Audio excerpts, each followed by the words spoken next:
Okay, I think it's time to start. So let's begin this second session titled Observing Thoughts. And we'll begin with a meditation, one that we did in the last retreat, mindfulness of breathing meditation, focusing on the rhythm of the breath. And the reason we're doing this here now is that this practice of mindfulness of breathing, focusing on the rhythm of the breath, can be very helpful as an anchor for both of the practices that we're doing this weekend, the observing thoughts and resting in awareness practice. So let's do that practice now, and then we'll bring that in. We'll bring this in as an anchor later in the later sessions. So when we say mindfulness of breathing, focusing on the rhythm of the breath, the object of our focus is just the rhythm of the breath, is simply noticing if our breath, our breathing is long or short, deep or shallow, fast or slow. So just simply noticing the rhythm of our breath. And this is very good for relaxation. Now here, of course, we are to allow the breathing to flow naturally. So we're not trying to make the breath rhythmic. We're not trying to make it subtle or shallow or rhythmic or anything. We're just noticing, what is the breath doing? What is the rhythm of the breath? Is my breathing fast or slow? Is it deep or shallow? Is it regular or is it regular? Just noticing it, that's all. Just noticing the rhythm of the breath. And particularly with this practice, emphasis on relaxation. So particularly on the out breath, if you notice any tightness and tension in the body or mind, just releasing that on the out breath, and any thoughts that arise in the mind, also releasing those on the out breath. So the emphasis here is one of relaxation, but not to allow our mind to sink into dullness. So maintain the level of clarity you begin with. So don't allow it to just sink into dullness while we're doing the relaxation. So let's just practice this now, and we'll be using this again a little bit later in some of the sessions as an anchor for the practices of observing thoughts and for resting in awareness. If you'd like to find a nice, comfortable posture, let's begin.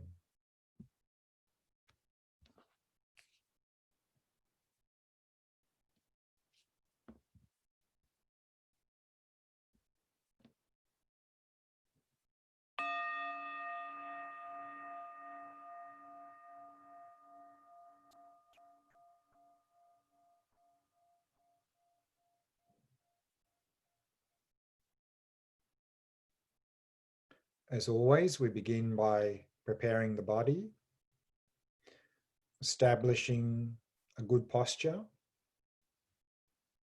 So keeping the back nice and straight, and allowing the entire body to become completely relaxed, completely at ease.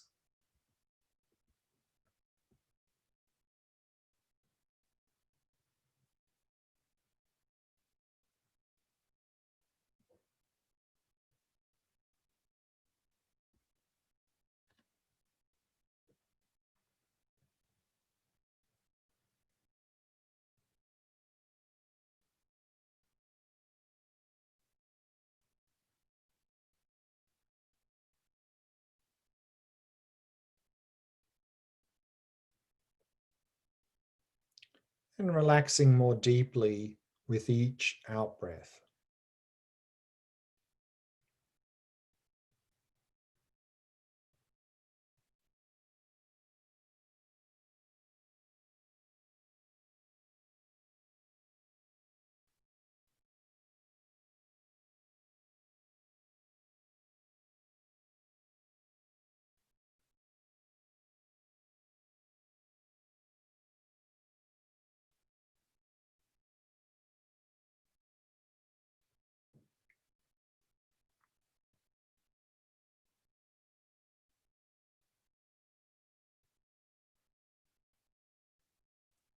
Allowing the breathing to flow naturally and effortlessly.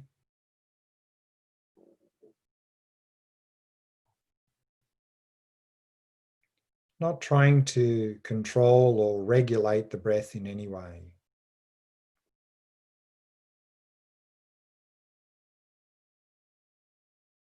Simply get out of the way and let the body breathe itself.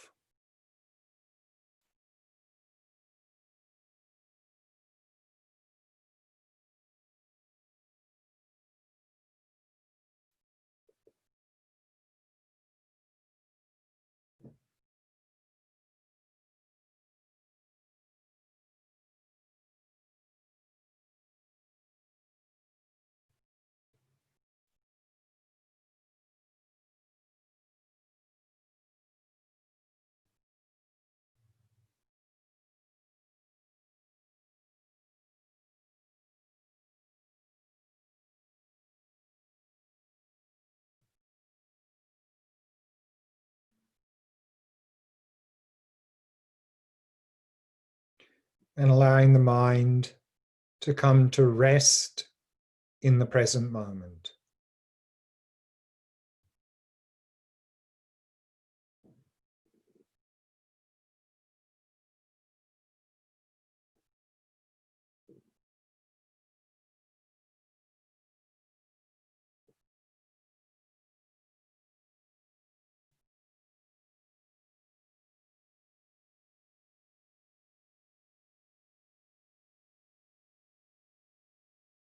Releasing any thoughts that may have arisen.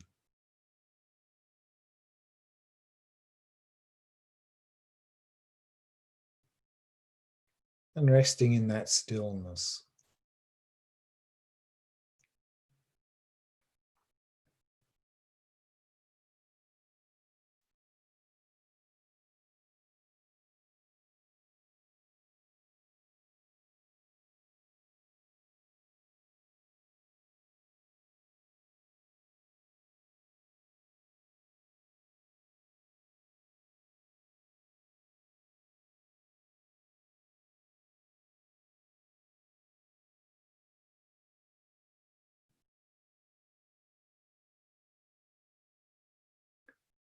And from that stillness, start to become aware of the rhythm of your breath.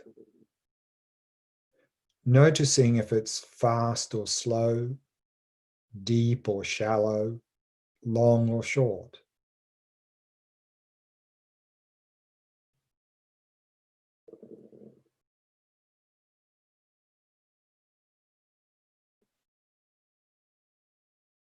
Without trying to control or regulate it in any way.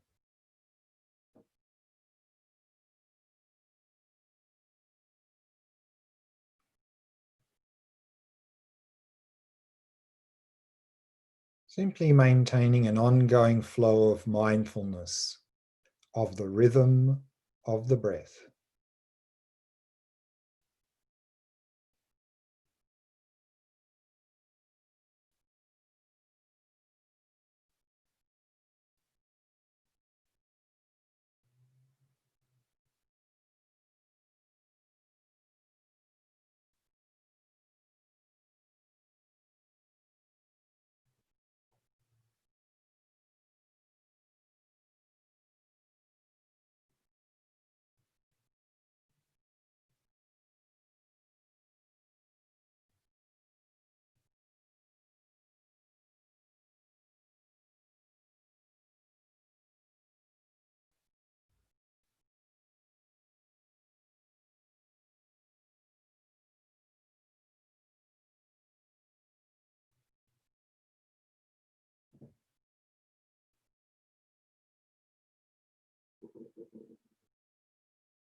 And if you get distracted from the breath, the first thing to do is simply relax. Then release the distraction and very gently return to focusing on the rhythm of the breath. So relax, release, and return. Simply keep coming back to the breath again and again, patiently and happily.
The emphasis here is on relaxation.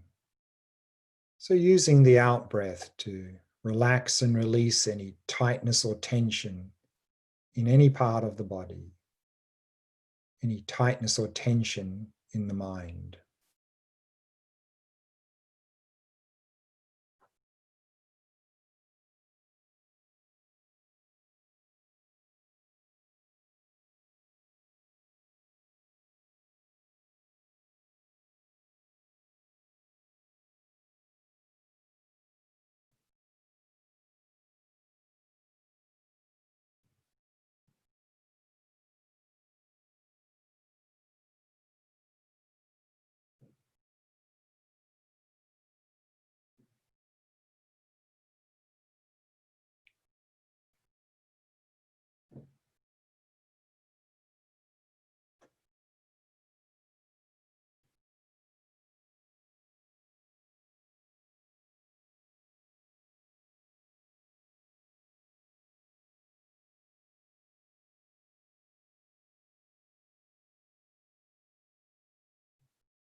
And we can bring the meditation to a close.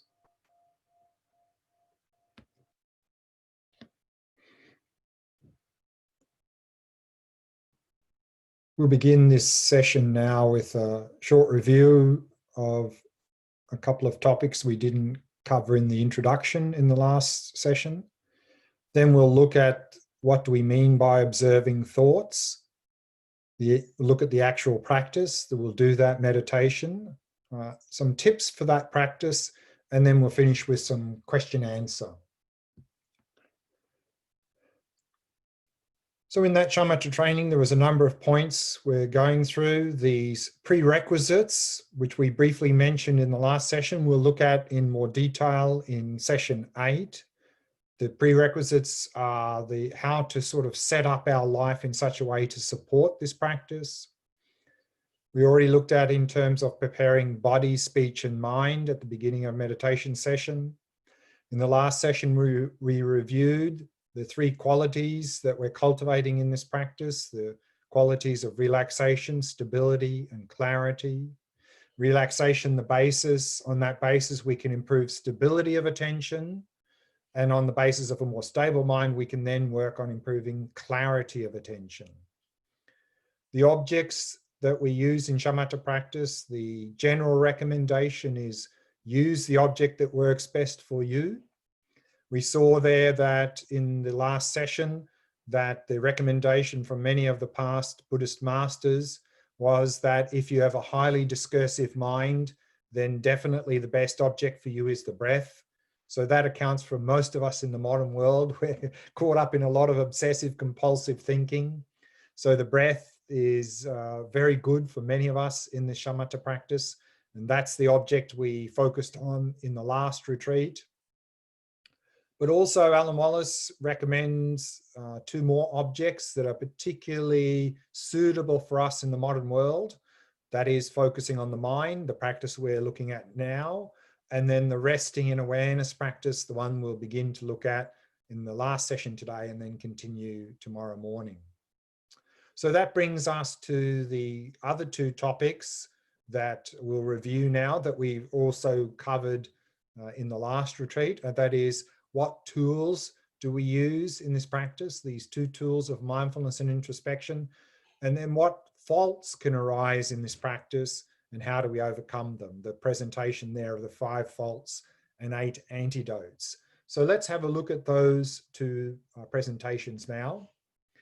And so we see in that shamatha diagram down the bottom there at the beginning stages, we see the meditator. In their left hand, they have a rope, and in the right hand, a hook. And then we see the elephant there in front of them running wildly ahead of the meditator. So the elephant is symbolizing our mind. And we have a quote here from one of the earlier Buddhist texts, Indian Buddhist text, which says, "The out of control elephant of the mind is to be bound to the firm post of the observed object using the rope of mindfulness and gradually brought under control by the hook of introspection." So these are the 2 main tools we use in this shamatha practice, mindfulness and introspection. The symbolism here is mindfulness is the rope of mindfulness and the hook of introspection. So let's have a look at each of those 2 tools in a little bit more detail. Now, mindfulness is a translation of the original Sanskrit term smrti, or the Pali term sati.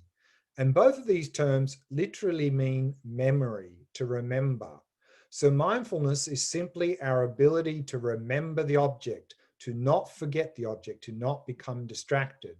So it's often defined as something like, as we see here, the faculty of sustaining voluntary attention continuously upon a familiar object without forgetfulness or distraction. So this is mindfulness. Now, what we discussed in the last retreat, and we remind us here, is that mindfulness is very popular in the modern world. But what we need to remember is in a lot of the modern day mindfulness traditions, they have redefined the meaning of the word mindfulness. And so nowadays, in a lot of modern traditions, it's defined as something like a non-judgmental awareness of whatever is arising in the present moment. Of course, that's a wonderful thing to do, but this is not really how the word mindfulness was originally defined. So here, when we talk about mindfulness, we're simply talking about our ability to hold the object, to not forget it, to not become distracted. But then, and that's why the symbolism of the rope. We are tying our mind with a rope of mindfulness to the object. But then we need a second tool. We need some quality control to monitor that mindfulness, to notice if we're becoming dull or distracted. And so that is introspection. In samprajnana is a Sanskrit term.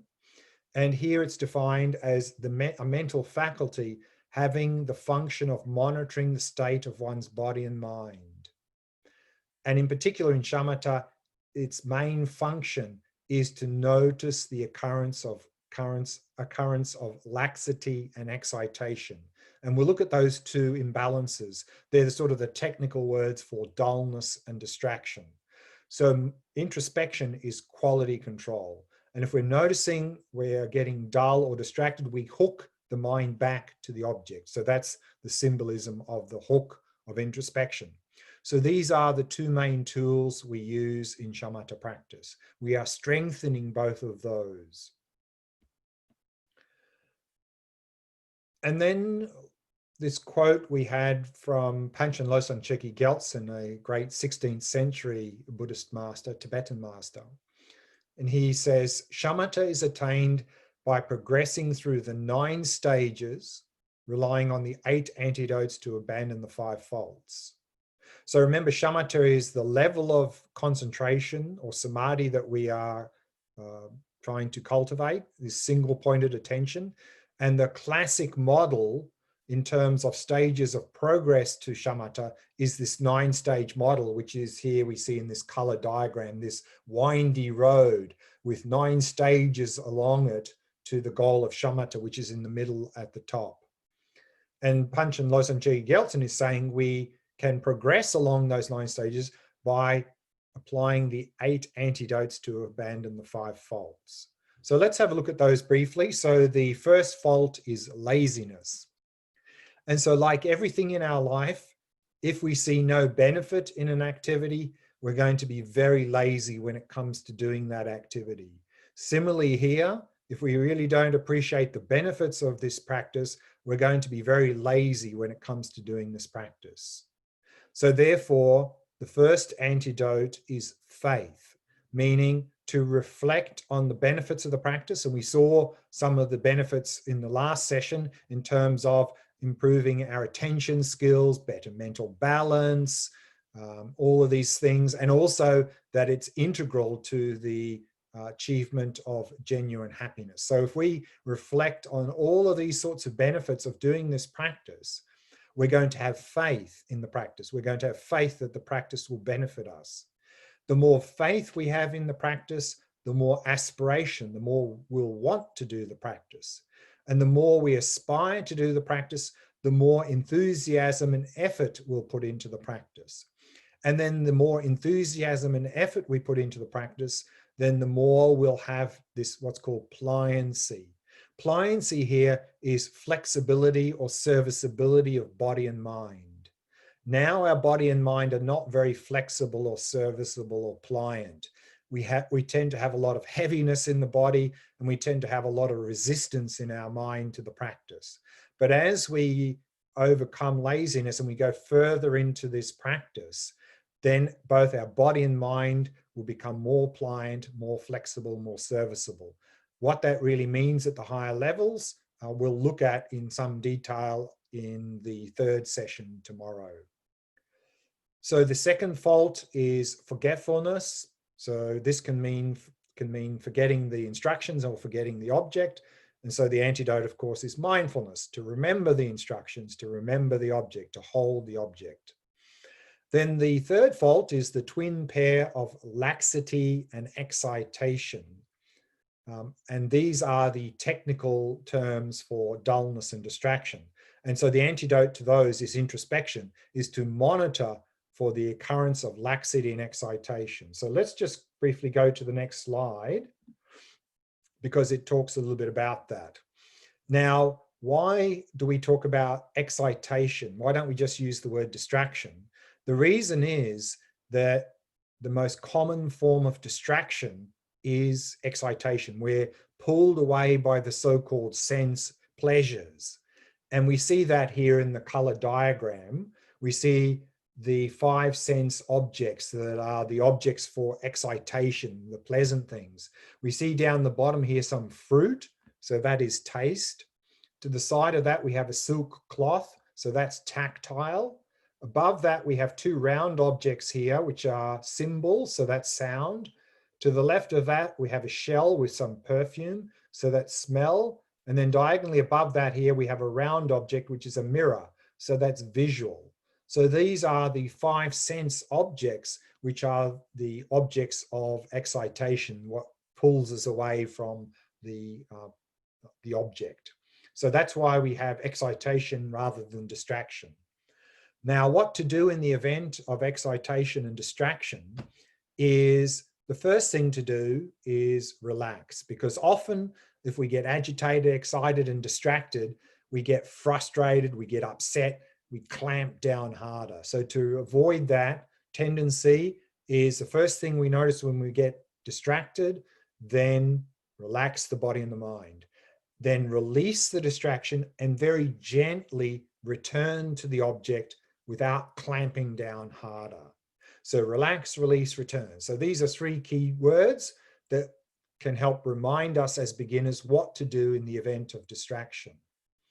And then in terms of dullness or laxity, if our mind is sinking, then one of the most common reasons our mind sinks or becomes dull or drowsy in meditation is that we've simply lost interest in the practice. So if that's the case, first thing to do is to refresh our interest in the practice, to maybe remembering some of the benefits of the practice. Then to restore our attention on the object, to hold the object with mindfulness again, and then to retain an ongoing flow of mindfulness. So for laxity or dullness, refresh, restore, retain. So these are a couple of key words that we can use as a beginner to help remind us of what to do in the event of dullness or distraction.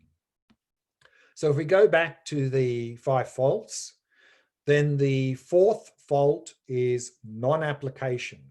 Non-application means that we've noticed that we've become dull or distracted, but we don't do anything about that. So that's a problem. So the antidote to that is application. An application normally would mean simply to reapply mindfulness to the object, to hold the object with mindfulness again. Then there's a 5th fault called over-application, which for us as beginners is not really an issue, but this can come at the higher levels of shamatha practice. And over-application is when we are actually focusing well on the object and we're unnecessarily adjusting our focus, putting effort to check and adjust our focus.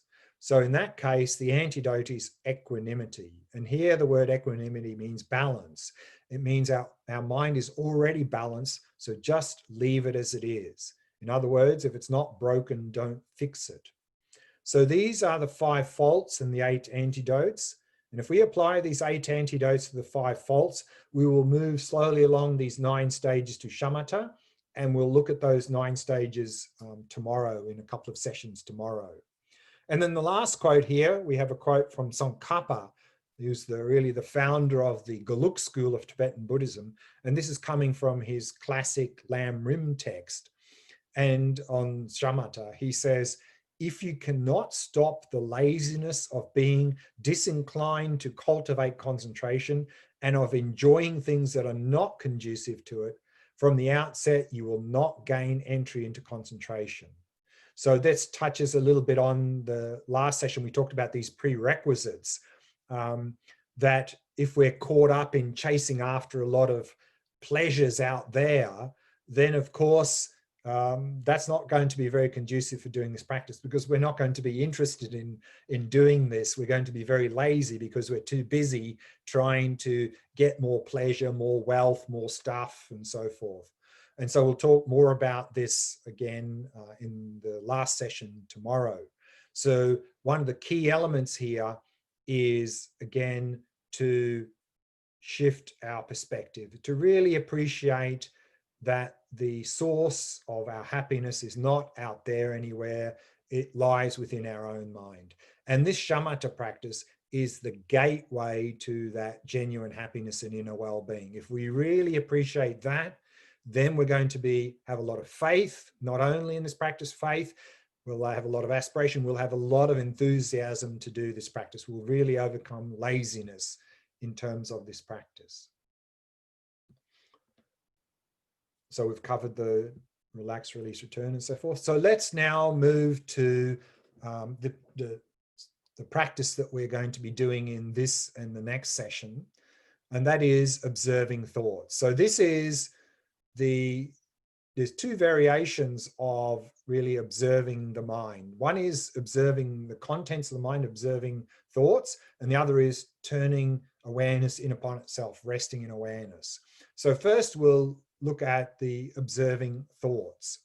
And using the mind as the object of shamatha practice is particularly emphasized a lot in both the Dzogchen and Mahamudra systems of practice in Tibetan Buddhism.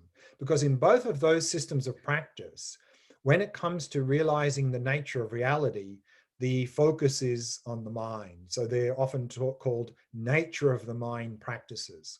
And so we saw that shamatha is the basis of vipassana, of wisdom. And so in these systems, because vipassana is really investigating the nature of the mind, therefore, as a prelude to that, they typically would use the mind as the object of shamatha practice. And so here we have a quote from a great 19th century Dzogchen master, Dujum Lingpa, when he's talking about this shamatha practice. He says, "Some cannot calm their thoughts because the mind is so agitated. Such people should relax and let thoughts be as they are, continually observing them with mindfulness and introspection." First off, this word thoughts. Here in this context, often we see in text to observe thoughts. This word that's translated as thought in English is actually coming from the Sanskrit term vikalpa and the Tibetan term namtok, which are actually more generic terms meaning conceptual activity in general. So here, when we see the word thought in this context, thoughts is not specifically just talking about thinking. Rather, it's a generic term that includes all conceptual activity. So it includes not only thinking, but also our emotions, our memories, mental images. So all of those are thoughts here, because thoughts just means conceptual activity. So we are to simply observe the mind and anything that comes up in the mind, any mental activity. Now, in the mindfulness of breathing practice that we did in the last retreat, then of course, thoughts were distractions. Whenever a thought came up, we had to let it go and come back to the breath. Let it go, come back to the breath. Here, thoughts are not distractions because thoughts are part of the objects. So as Dujum Lingpa says here, is let thoughts be as they are. So thoughts are not distractions, to simply observe them with mindfulness and introspection. So we are to simply observe our thoughts, emotions, memories, mental images with mindfulness and introspection, which means to not follow our thoughts. We're not trying to modify or get rid of our thoughts.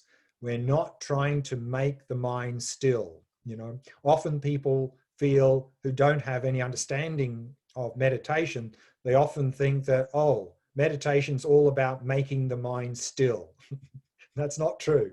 In fact, if you've ever tried to make your mind still, you know it doesn't work. In fact, it often gets worse because you're trying to suppress your thoughts, and then it gets your mind gets more agitated. And so this practice, observing the mind, we're not trying to make the mind still. And we're not following thoughts. We're not trying to get rid of thoughts. We're not trying to modify them. We're simply observing thoughts as they arise and pass. Now, many of you will find this practice much more challenging than observing the breath for a number of reasons. One, which we already mentioned, is that the breath is a physical, tangible object, so it's actually tends to be easier to focus on, whereas the thoughts are more subtle type of an object, more difficult to focus on. And also, for many of us, we don't have a habit of observing our thoughts. In fact, our strong habit is whenever a thought comes up, we grab hold of it, we follow it. Or if it's something unpleasant that comes up and we don't know how to deal with it, we try to suppress it. So we don't have a habit of observing our thoughts. So therefore, it's very challenging. Our strong habit is to follow or to suppress.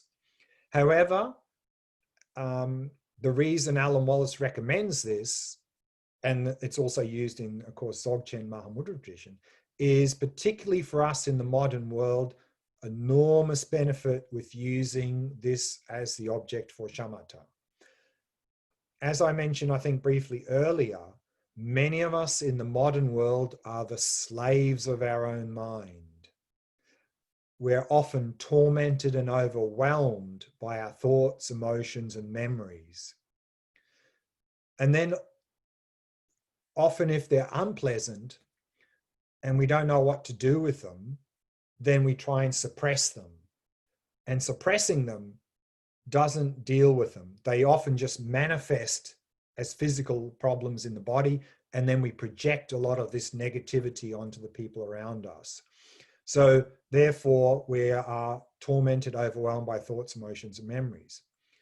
However, if we can simply observe our thoughts, emotions, memories, and so forth, then we will become the masters of our own mind. Because actually, if we look at what a thought, emotion, memory, and so forth is from its own side, it's virtually nothing. They have no power to harm us from their own side. Thoughts, emotions, and memories only have power to harm us if we give them power.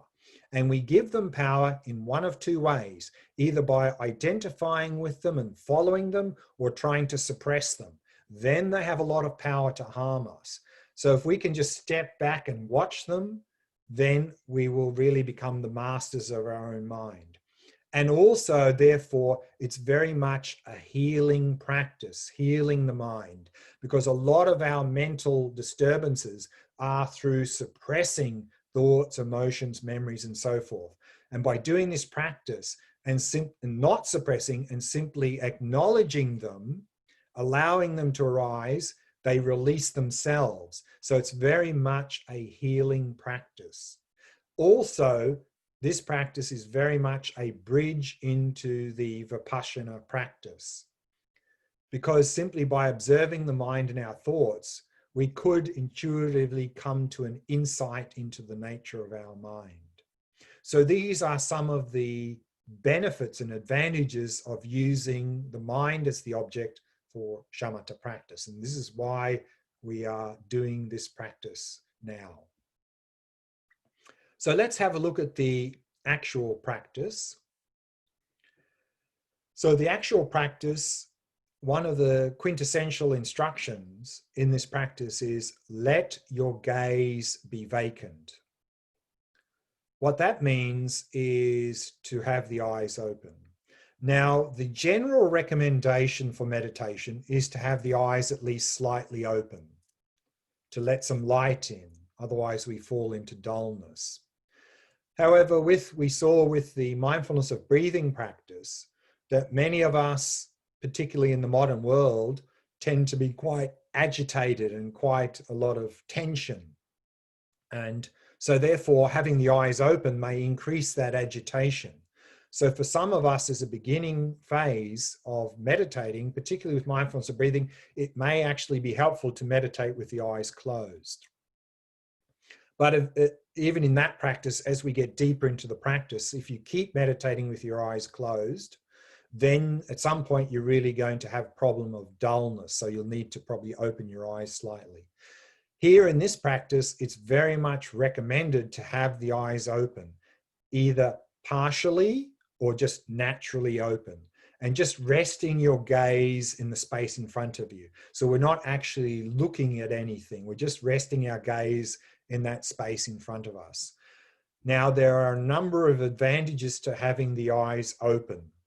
As I've just now mentioned, one is it helps to avoid laxity or dullness. With the eyes closed, it's very easy to fall into laxity, dullness, or drowsiness. Also, with the eyes open, it helps to ground our awareness better into the present moment.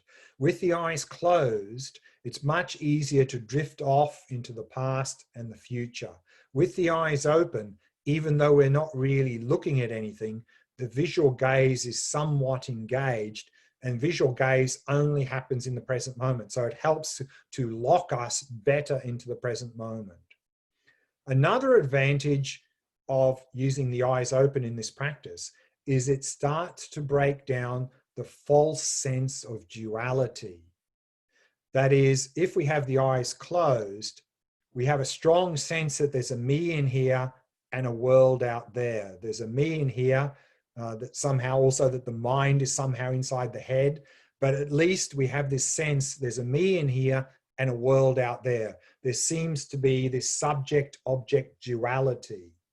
Whereas in Vipassana practice, as we saw briefly earlier, this Vipassana practice of emptiness is about coming to realize there is no subject-object duality. There is no independent me here, independent objective world out there. And by having the eyes open here in shamatha, this false sense of duality starts to break down a little bit because we don't have a strong sense of inner and outer because the eyes are open. So that's going to help us later when we go into Vipassana practice to come to realize emptiness, to realize non-duality. And another benefit with having the eyes open here in this practice is that it helps to transition into daily life. Because also in daily life, we would like to be able to observe our thoughts, emotions, and so forth without getting caught up in them. But if we've only ever meditated with eyes closed, observing thoughts and emotions, then we don't have a habit of observing thoughts and emotions with eyes open. And generally in daily life, we have our eyes open. So it's going to be much more difficult to be able to do that in daily life. Whereas if we meditate with eyes open, observing thoughts and emotions, then it's much easier to bring that into daily life. And so for these reasons, we are having the eyes open, either again naturally or just partially, a little bit of light, whichever you prefer. Another quintessential instruction with this practice is without distraction and without grasping.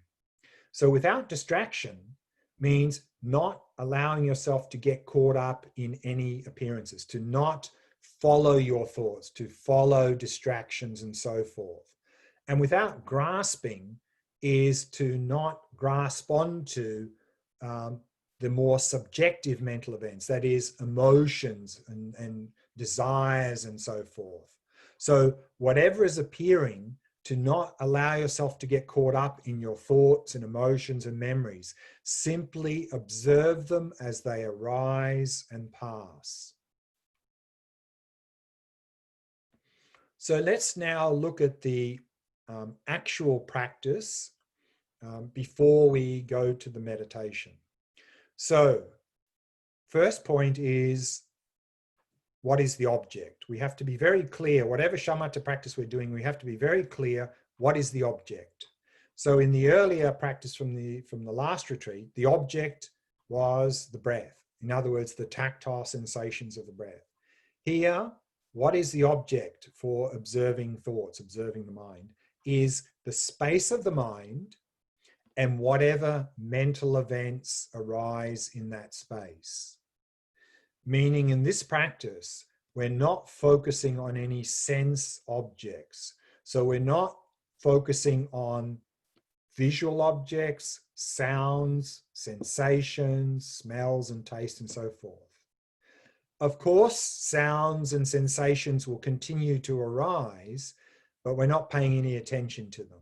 We're narrowing down to just mental events, which is, of course, thoughts, emotions, memories, mental images, conceptual activity, the mental sphere, not sensory objects. Preparation, very important, as in all meditation practices, to prepare well. So again, preparing the body, relaxed, still, vigilant. Relaxed body, straight back, keeping the body as still as possible, avoiding any unnecessary movement. The speech, allowing the breathing to flow naturally, so we're not trying to control the breath in any way.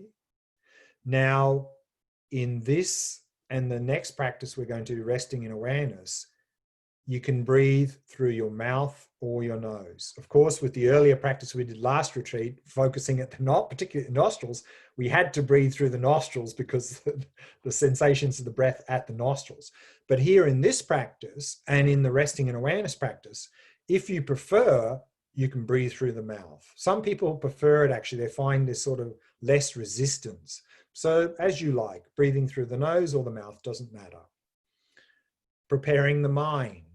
So again, to bring the mind into the present moment, allow it to relax, to be still and clear. In particular, to let go of any expectations. Very often at the beginning of a meditation session, we're not in the present moment, we're already jumping into the future in terms of, I wonder what's going to happen in this meditation. I hope this happens. I hope that doesn't happen. I want this or expect such and such to happen. So already we're jumping into the future in terms of expectations. So if you notice any expectations, let go of them. Let them go, let them go, let them go, let them go. Because I think as the Dalai Lama said, expectations is the foundation for failure. And certainly for frustration, because if we have no expectations, there can be no frustration. So if frustrations are arising in any meditation practice, it's because we had these expectations. So just drop them, drop them, drop them. With any meditation practice, we need to know what the goal is. And in the goal in this practice, of course, here is shamatha. We need to know how to do the practice. So we've got the instructions here, and then simply put the instructions into practice as best we can. That's a good meditation, no matter what happens. Let go of those expectations. And then, again, let your gaze be vacant. So just resting your gaze in the space in front of you. If you find excitation, distraction coming up, then as we mentioned earlier in this session, first thing to do is relax and then release grasping onto the distraction or whatever the thought was or the distraction, and then return to observing the mind. Laxity and dullness, again, refresh, restore, retain. So that's the practice we're going to do now.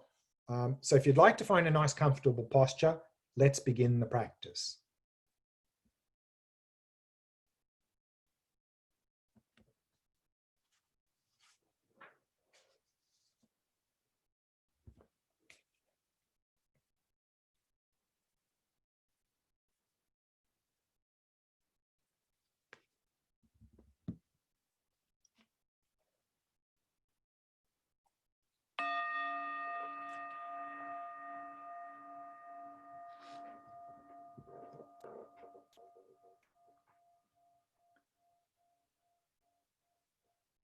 Setting the body into a state of relaxation, stillness, and vigilance.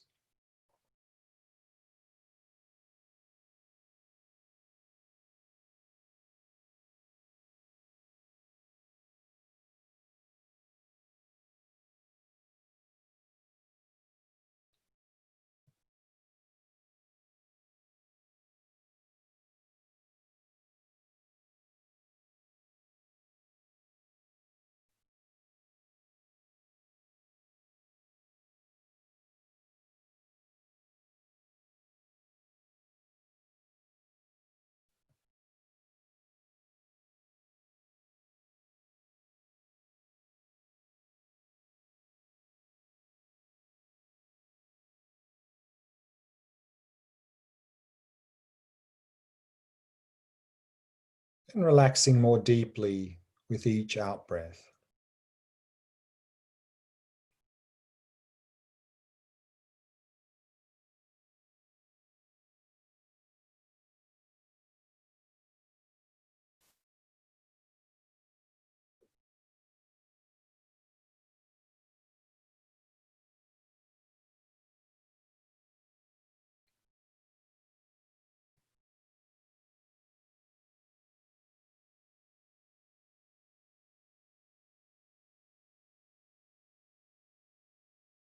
The breathing flowing naturally and effortlessly.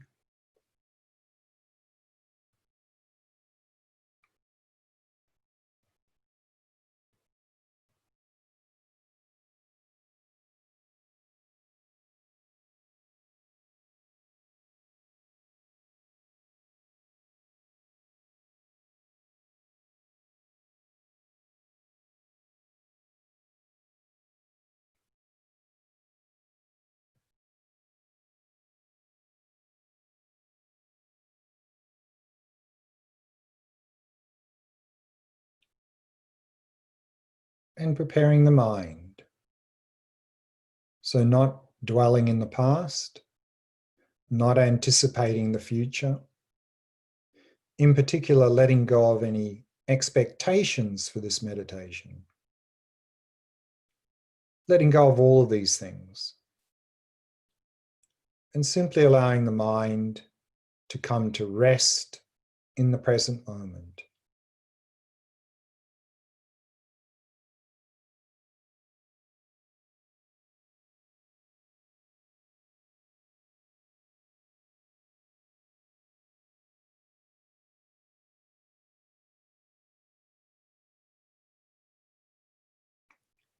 Resting in that stillness of the present moment.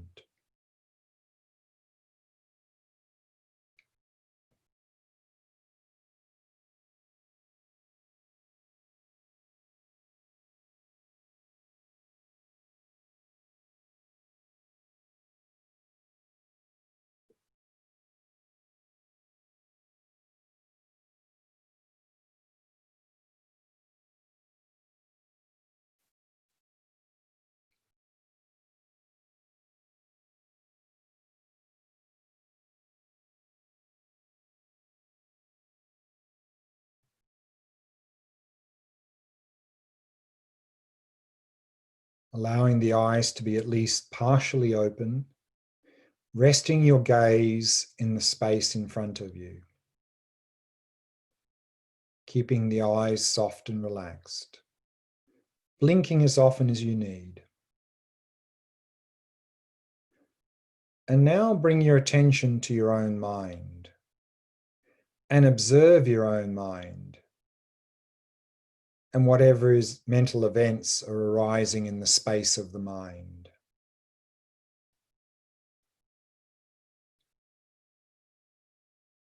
Observing any thoughts, emotions, memories, or mental images arising in the mind.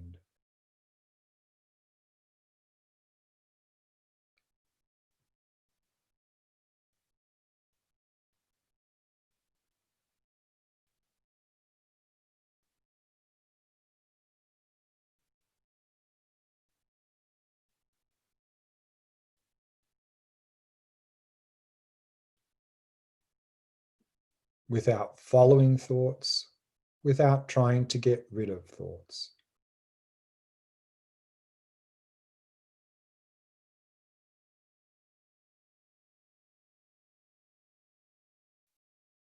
Simply observing thoughts without distraction and without grasping at them.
If you're new to this practice and you're not sure where to focus, then every now and again, deliberately generate a thought.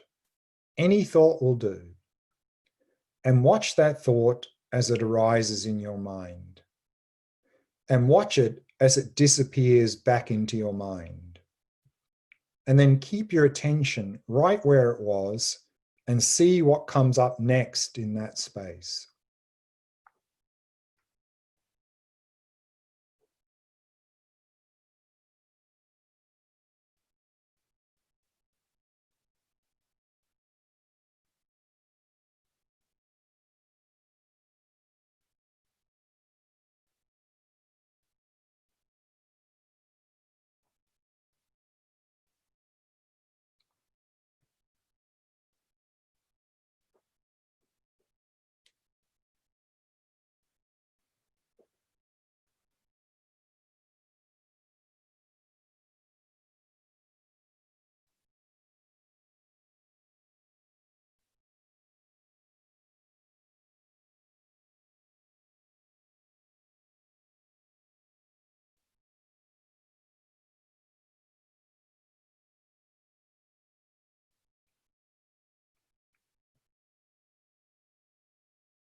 If you find that you're getting caught up in thoughts and getting carried away, then the very first thing to do is relax.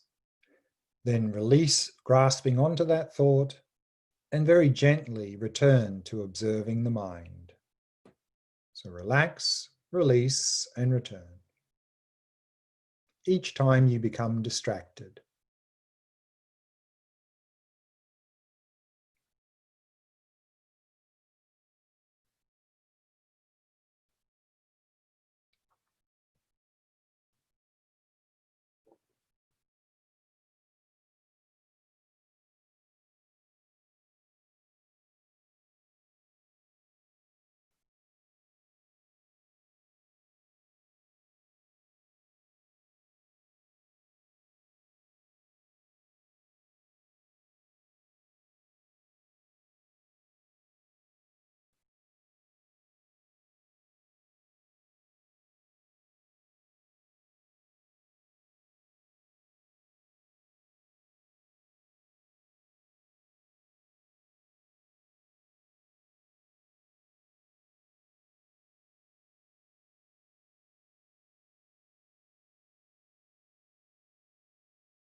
We can bring the meditation to a close.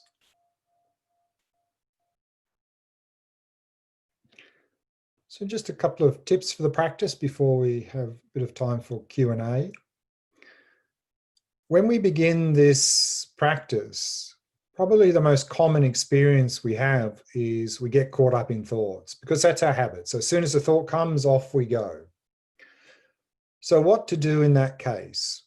The first line case of, as we saw, is if we get caught up in thought and get carried away, relax, release grasping onto it, return. So relax, release, return. Just keep coming back to the object, in this case, the mind, observing thoughts.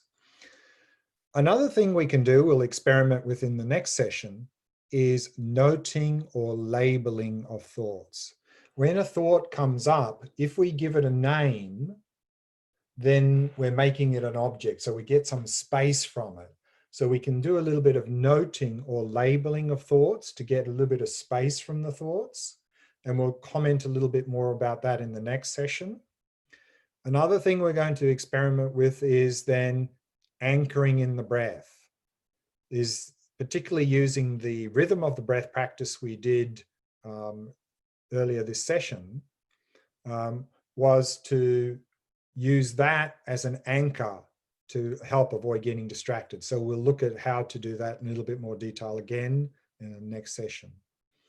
And then what we introduced in this practice is then to deliberately generate a thought to get into the practice. Because if we are just constantly getting swept away by our thoughts, it can be quite disheartening. And generally thoughts don't announce themselves. They don't say, here I come, be ready. They just, before you know it, they're there, and before we know it, we're off getting caught up. If we're generating a thought, we know it's coming. We're generating it. So then we can watch it arise and pass. So we can have some feeling of success by deliberately generating a thought. So that can be a short-term strategy to help us to get into the practice, to be able to watch thoughts a little bit. But another experience is quite common in the beginning stage, and that is no thoughts. And there are a number of reasons why there are no thoughts. Generally, it's not because suddenly our mind has become very quiet and still. One of the most common reasons is our focus is too intense. That, like our habit in daily life, is when we focus on something, we tense. And we sort of have this feeling that if I don't focus intently, I'm just going to get swept away in my thoughts. So we clamp down hard, we focus intense. And of course, if we do that, then we are actually suffocating the mind. There's no space for any thoughts to come up. So if you notice that your focus is very intense, relax. Another reason there can be no thoughts is we're lacking clarity. We're just falling into this heavy drowsiness. Thoughts are coming up, but they're not registering because we're so dull. So if we notice that you're falling into dullness or drowsiness, sharpen the focus. And then another experience can be is we're watching and we go, there's no thoughts. What's going on? Normally my mind has lots of thoughts, but now it's gone completely quiet and still. Well, I must be doing something wrong, because I think I'm definitely doing something wrong. So of course, all of this is mental activity. So just watch that. Watch those thoughts. The thought that there is no thought is a thought. And then of course, if there really is no thoughts there, then just observe that empty space and wait for the next thought to appear in that space to maintain a continuity of attention. So that's a few tips for the practice. So we've got a little bit of time left for question answer. So if there's any questions, you can either switch on your webcam and your mic, or you can put them in the chat, and Martina can read out any questions from the chat.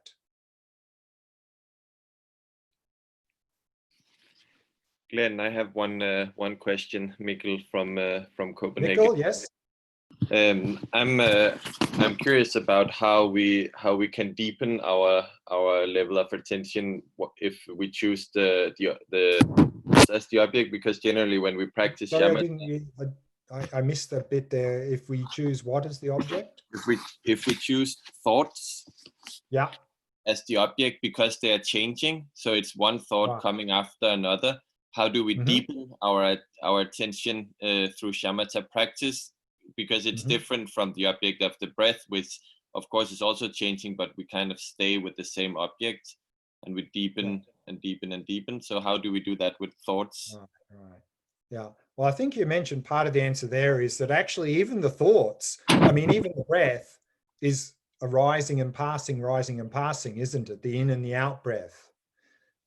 So it's constantly changing on every breath. So similarly, the thoughts.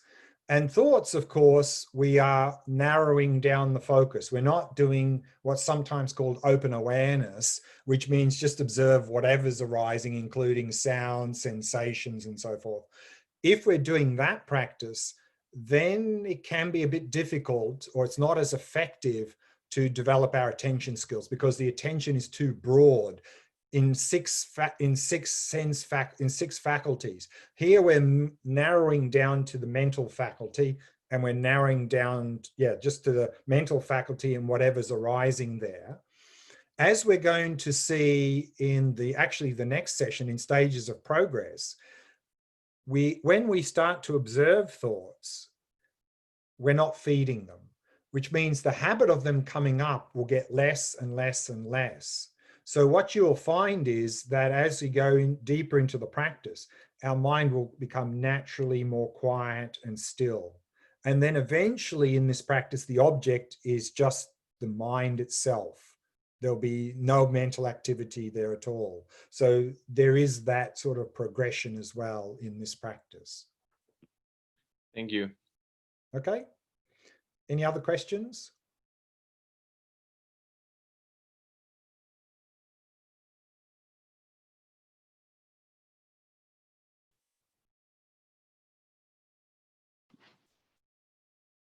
Glenn, Yes. it's Anne. Hi, Anne. I have a question about, it's very tiny, but I was wondering how important is it to have something that you look at that is of, I'm not going to say a value, but of, like I don't have the habit of meditating with my eyes open. So I've done it this time, certainly. And I have a small Buddha in front of me. And it seemed to help.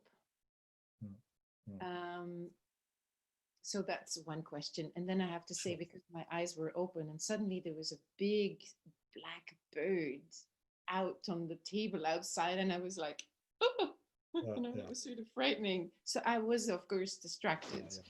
And I'll give a brief answer now because this is a topic that I'll be covering in, I think, the next session. I think it'll be in the next session, actually.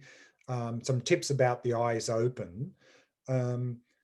One thing you mentioned there is you had little Buddha that you were focusing on. With the eyes open, we're not really looking at anything, but as a short-term strategy, looking at a single object is better than looking around everywhere at lots of things. So at the beginning phase of having the eyes open, if you're finding that your eyes are getting attracted to all sorts of things, then that could be a temporary short-term strategy to help avoid that. But eventually you'll need to let go of that. And also the fact that you are looking at that one object, again, the visual gaze is more engaged because you're actually looking at that, which means it's harder for the mind then to go off into the past and the future. So maybe also that you found that maybe a little bit helpful as well. So again, the short answer is that we can use things, props like that in the short term, but we'll need to let go of them because this practice is not, we're not actually looking at anything, but looking at one thing is better than looking at lots of things. So, but I'll make more comments on that because that's going to be one of the topics in the next session. There's a number of options available here. So I'll address your question in more detail in the next session. thank you. Okay, thank you. Maybe if there's one last question, and otherwise we'll break then for lunch. Hi, Glenn. This is the other Mikkel. Okay, hi. Hi, from Copenhagen as well. Um, this might seem, I don't know how to put this question actually, but I'll just try to put it as best as I can. Sure. What do you do when you have like a complex of thought and emotions about a certain topic that simply keeps coming back again, again, and again? I mean, I have this issue in my life that I'm struggling with. Sure, I know sure. I know you're not a psychologist, but you know, Yeah. I mean, it this is destroys a my huge meditation. question, but in direct relation to this practice, what we don't want to do is the two things we normally do, which I mentioned in this session. One is either allow ourselves to get caught up in it and get caught up in it, or try and suppress it. And that's what we tend to do. And if we do either of those, of course, we are tormented by it. And the habit of it coming up will get stronger and stronger.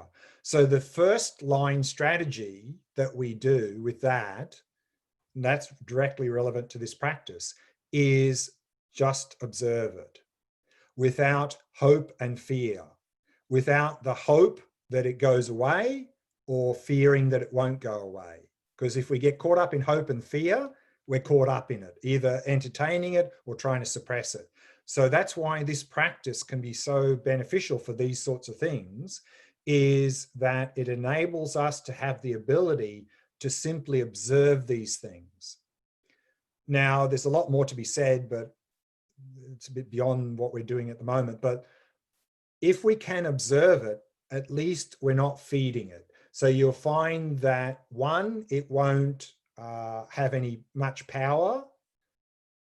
And two, you won't increase the habit of it arising. But in addition to that, of course, there are many other things we can do in terms of looking at the underlying mechanisms for why that's coming up. And so we can use other types of practices, the Vipassana practice, the compassion practice. We can use all of these other practices to help be able to deal with these sorts of things as well, in addition. But specifically related to this, the first line thing to do is just develop the ability to observe it. And you'll find that just by observing it already, and this is something that's also going to come up in the next session, you're free of it. If you can observe it, you're free of it. Then if it's there, it doesn't matter. It doesn't matter because it can't do anything to you. So that's the first step. And that's what we're focusing on, particularly in this retreat. But more about that will come in the next session.